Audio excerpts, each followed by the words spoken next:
All right, let's talk about something that can feel super intimidating. You ever look at one of those stock charts? The ones with all the crazy lines and colorful bars, and you just think, what on earth am I even looking at? It's like trying to read a completely foreign language, right? Well, today, we're going to decode that language. We're going to demystify what's called technical analysis.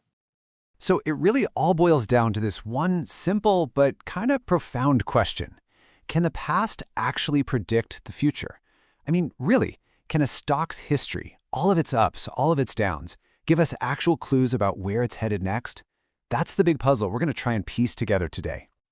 Okay, so before we can even try to answer that huge question, we've got to get on the same page. We need to understand the language here. So, what is technical analysis anyway? Well, here's a way to think about it. Imagine the market is constantly telling a story. Technical analysis? It's just the art of learning how to read that story, one chart at a time. Okay, so here's the absolute core of it.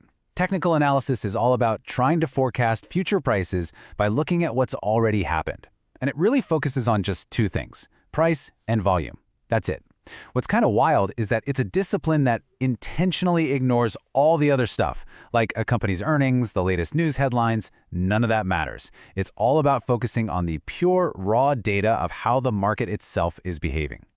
Now, for this whole approach to even make sense, you kind of have to buy into a certain philosophy about how markets work. The entire practice is built on these three foundational beliefs. Think of them like three pillars holding the whole thing up. So let's break them down one by one. All right, first up, market action discounts everything. What does that even mean? Well, it means that by the time you or I read a news story or see an earnings report, the market has already reacted. The price you see on the screen, the theory is that it already reflects all the known information out there. Simple as that. Okay, second, price moves and trends. The idea here is pretty straightforward. Prices don't just jump around randomly. They tend to follow paths or trends, either up, down, or kind of sideways. And finally, maybe the most important pillar of all, history repeats. And this last one, this is where things get really interesting, because this is where psychology crashes the party. The whole idea that history repeats is built on one core belief. Human emotions don't really change. Our collective fear, our greed, they're pretty constant. And because people tend to react to market events in similar ways over and over again, these recognizable patterns start to emerge. And the thinking goes, if you can spot one of those patterns from the past playing out now, well, you just might have an edge on what's coming next. So, okay, that's the philosophy behind it all. But what about the practical side? I mean, how do you actually read these charts? It all starts with a really simple but super powerful idea. Every single market has a floor and it has a ceiling. Seriously, just picture a stock's price like a bouncing ball inside a room. What happens? It hits the floor and it bounces up. It hits the ceiling and it comes back down. A technical analyst's very first job is to figure out, okay, where is that floor and where is that ceiling? And, of course, they've got official names for these things. That floor we were talking about, that's called support. It's basically a price level where there's so much demand, so many people wanting to buy, that it props the price up and stops it from falling further. And the ceiling, you guessed it, that's called resistance. That's a price level where so many people are trying to sell that it creates this, well, the ceiling that the price struggles to break through.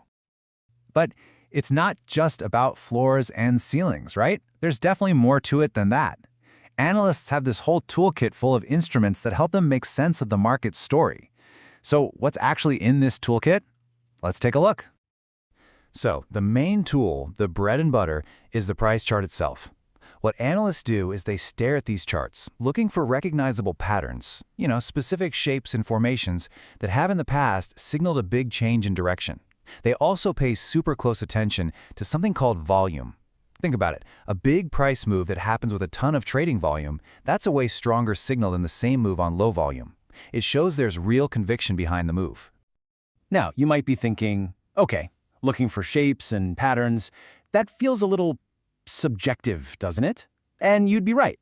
So that leads us to the next logical question. Are there more objective, more mathematical tools out there for measuring the market's mood and its momentum? And the answer is a big yes. They're called indicators. The easiest way to think about them is as mathematical tools that help you measure the market's health. They fall into a couple of main camps. You've got trend indicators, which basically help you see the real underlying trend by smoothing out all the day-to-day noise. Then you've got momentum indicators. These are really cool. They act like a speedometer for the market, telling you if things are getting overbought and maybe due for a cool down, or if they're oversold and possibly ready to bounce back. And let's be real, almost nobody is doing this stuff by hand with a pencil and graph paper anymore. I mean, can you imagine? The modern analyst relies heavily on some seriously sophisticated software. You've probably heard of platforms like TradingView. They're incredibly popular for a reason. They basically package all of these charts, patterns, and indicators into one powerful, real-time interface. It's what makes all these complex tools accessible to pretty much everyone. All right, so we've talked about the what, the why, and the how. We've covered a lot of ground. So let's try and pull all these threads together and get to the final and maybe the most important takeaway about what technical analysis really is. And this brings us to a really crucial point. If you remember one thing, remember this. Technical analysis isn't just one thing. It is absolutely both an art and a science. So, understanding this split is key. The science part, that's the set of tools we've been talking about. The defined patterns, the mathematical indicators, all that historical data. That stuff is objective. But the art, well, that's in the application. That's where an analyst's own subjective skill and experience comes into play. To interpret what the signals are saying, to manage when you get conflicting information, and to actually apply it all in a chaotic live market. That's the art.